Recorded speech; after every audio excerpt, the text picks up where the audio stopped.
Bonjour tout le monde, c'est Monsieur 2X. Donc dans cette vidéo, nous allons commencer l'étude de certaines propriétés des suites géométriques.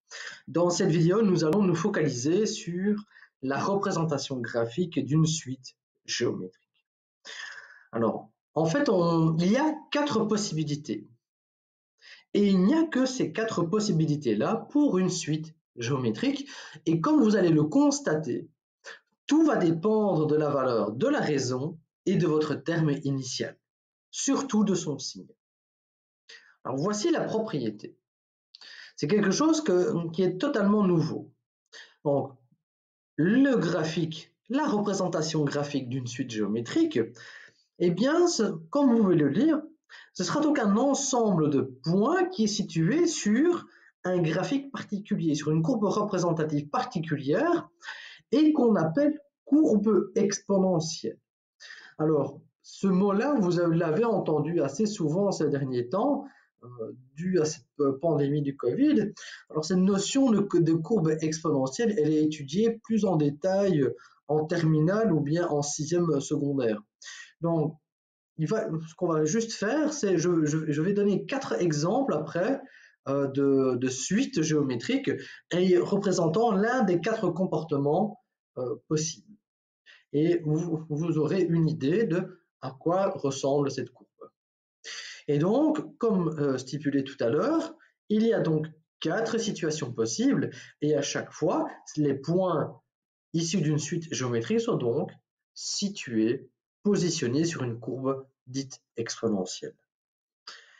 Alors, et le tableau qui se trouve qui est affiché dans la propriété, mais nous explique ces 4 cas. Donc, on va le lire ensemble. Donc, si le terme initial est positif et que la raison est comprise entre 0 et 1, eh bien, qu'est-ce que vous pouvez déjà dire d'avance? C'est que votre suite, elle va être décroissante strictement. Et donc, vos points vont être situés sur cette courbe, mais ils vont ne faire que descendre. Ils ne vont ne faire que diminuer.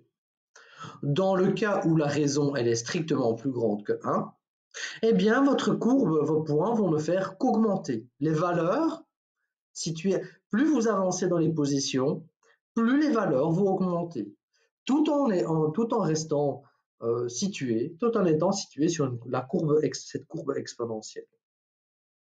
Mais dans le cas où le terme initial est négatif, eh bien, en fait, on va observer le comportement opposé.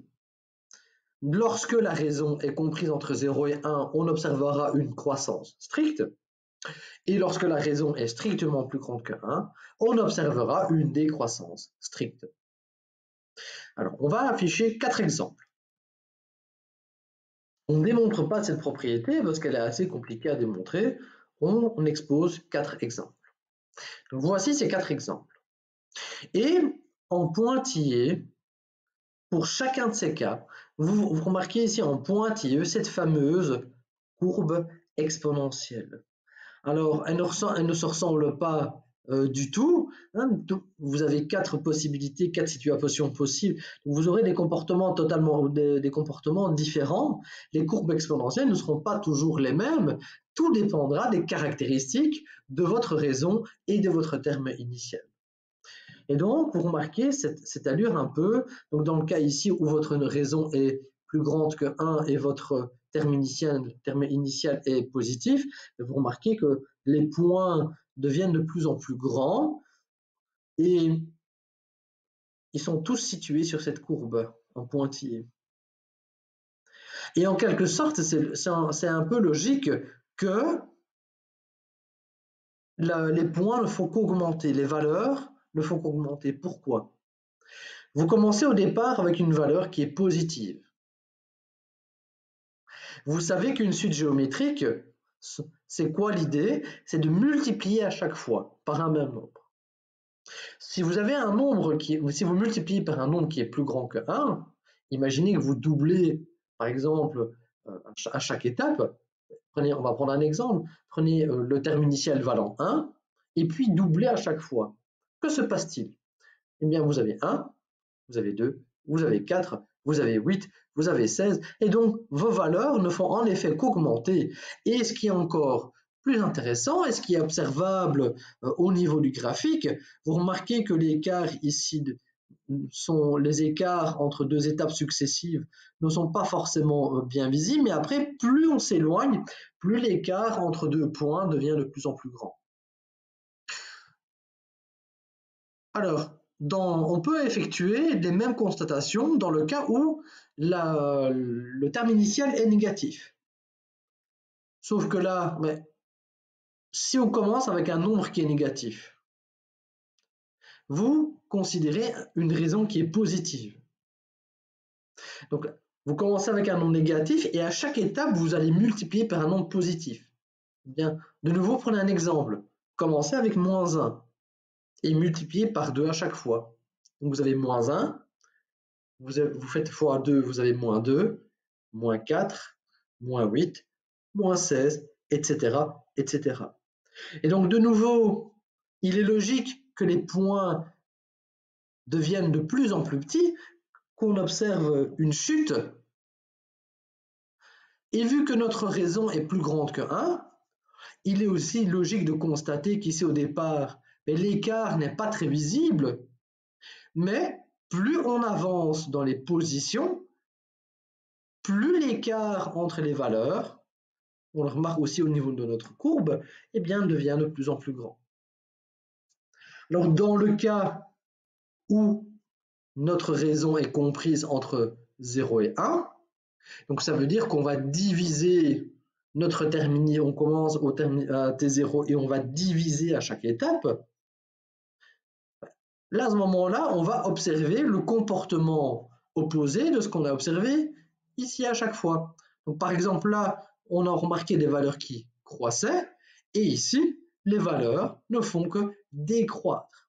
Remarquez quand même quelque chose d'assez intéressant, c'est que les points ne descendent jamais plus bas que l'axe horizontal. Alors, de nouveau, on va prendre un exemple pour s'en assurer, s'en convaincre.